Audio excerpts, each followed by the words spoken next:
Raphinha যেন আছেন দুর্দান্ত ফর্মে। বার্সেলোনার 11 নম্বর জার্সি গায়ে বারবার মনে করিয়ে দিচ্ছেন একই জার্সি পরে খেলা নেইমারের কথা, যেন জানিয়ে দিচ্ছেন নেইমারের ইনজুরিতে তিনিই হবেন পরবর্তী নেইমার। 16 ম্যাচ খেলে ইউরোপের টপ 3 লিগের সেরা খেলোয়াড় হিসেবে 22 গোল অ্যাসিস্ট অবদান রেখেছেন তিনি। এই রাফিনহা যেন দিন দিন হয়ে উঠছেন সোনার টুকরা। শুধুই যে ক্লাবের জার্সিতে ভালো খেলছেন এমন নয়, জাতীয় দলের জার্সিতেও আছেন দুর্দান্ত ফর্মে। লাস্ট ম্যাচেই তো করেছিলেন 2 গোল। ক্লাব ও জাতীয় দলের হয়ে এখন পর্যন্ত চলতি সিজনে টোটাল 18 ম্যাচে 24 গোল অ্যাসিস্ট হয়ে গেছে রাফিনহার। তাই বলা যায় ইনজুরিতে আক্রান্ত না হলে সিজন শেষে আরামসে তার নামের পাশে 45+ গোল অ্যাসিস্ট যুক্ত হয়ে যাবে। একটা উইঙ্গারের জন্য এই পরিসংখ্যান সিজন শেষে দাঁড়ালে ব্যক্তিগত অর্জনের জন্য সে অনেকটাই প্রস্তুত হয়ে যাবে। ফ্রি কিক নিচ্ছেন, অ্যাসিস্টও পাচ্ছেন, কর্নার থেকেও একই অবস্থা, ক্রস তো আছে।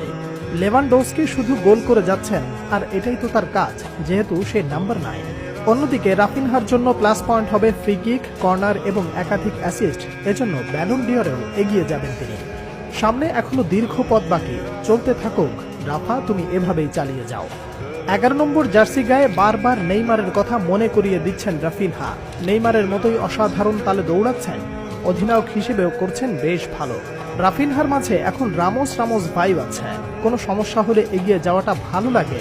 স্টেগেনের ডেপুটি হিসেবে বা তার মাঠে ক্যাপ্টেন হিসেবে রাফিনহাকে বেছে নিয়েছে, কিন্তু এখন ফ্র্যাঙ্কি ডিয়ং ও আরাউহো মাঠে থাকলে তার অ্যাগ্রেসিভ হওয়া বিপদের কারণ হবে। নতুন নিয়ম অনুযায়ী ক্যাপ্টেন মাঠে থাকা অবস্থায় রেফারির সাথে কথা বা প্রতিবাদ শুধু তিনিই করতে পারবেন, অন্য কেউ করলে কার্ড শো হবে। আর এজন্য রাফিনহাকেই স্থায়ীভাবে অধিনায়ক হিসেবে চাইছেন অনেক বার্সা ভক্ত। আর চাইবে নাই বা কেন, সাম্প্রতিক সময় তার ফর্ম যে তাকে এগিয়ে রাখছে সবার চেয়ে।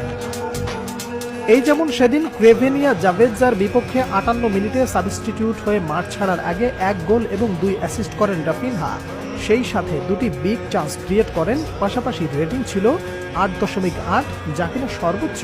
এই মৌসুমে চ্যাম্পিয়ন্স লিগে সবচেয়ে বেশি 7 গোলের সাথে সরাসরি জড়িত খেলোয়াড় রাফিনহা, যেখানে একটি হ্যাটট্রিক সহ গোল করেছেন 5টি, সাথে অ্যাসিস্ট আছে 2টি। বলা যায় বার্সেলোনার হয়ে অবিশ্বাস্য একটা মৌসুম কাটাচ্ছেন রাফিনহা, যেটা সত্যি অবাক করে দেওয়ার মতো। অবাক না হয়েও আসলে উপায় নেই। বার্সেলোনার জার্সিতে শেষ 7 ম্যাচে রাফিনহা সব প্রতিযোগিতা মিলে সরাসরি 12 গোলে অবদান রেখেছেন। চিন্তা করে দেখুন, 7 ম্যাচে 12 গোলে অবদান। ইয়াং বয়েজের সাথে করেছেন 1 গোল 1 অ্যাসিস্ট, আলাভেজের বিপক্ষে করেছেন 2টি অ্যাসিস্ট, সেভিয়ার বিপক্ষে করেছেন 1টি অ্যাসিস্ট। এছাড়া চ্যাম্পিয়ন্স লিগে করেছেন বায়ার্ন মিউনিখের বিপক্ষে হ্যাট্রিক, রিয়াল মাদ্রিদের বিপক্ষে করেছেন 1 গোল 1 অ্যাসিস্ট, স্পানিওলের বিপক্ষে করেছেন 1 গোল, সেই সাথে ক্রেভেনা জাভেজ্জার বিপক্ষে করেছেন 1 গোল 1 অ্যাসিস্ট। 1959-60 সিজনের পর এই প্রথম বার্সেলোনা চ্যাম্পিয়ন্স লিগে টানা 3 ম্যাচে 4+ গোল করেছে। এর আগে ইউরোপিয়ান কাপ অর্থাৎ চ্যাম্পিয়ন্স লিগে 1959-60 সিজনে এসি মিলানকে 5-1 এবং উলভেসকে 4-0 এবং 5-2 গোলে হারিয়ে টানা 3 ম্যাচে 4+ গোল করেছিল বার্সা। এছাড়া 2017 সালের পর এবারই প্রথম বার্সেলোনা সব কম্পিটিশন মিলিয়ে টানা 7 ম্যাচে 3+ গোল করেছে। মেসিকে ছাড়া তারা এমন কিছু করেছিল 1960 সালে কোচ হেলেনিও হেরেইরার আন্ডারে। আর এর পেছনে রাফিনহার আছে অনেক বড় অবদান। কি মনে করেন, সিজন শেষে ক্লাব ও ন্যাশনালের হয়ে রাফিনহা কত গোল অ্যাসিস্ট করতে পারবে কি পরবর্তী ব্যালন ডি'অর জিততে? দর্শক, কমেন্ট বক্সে জানিয়ে দিন আপনার মতামত।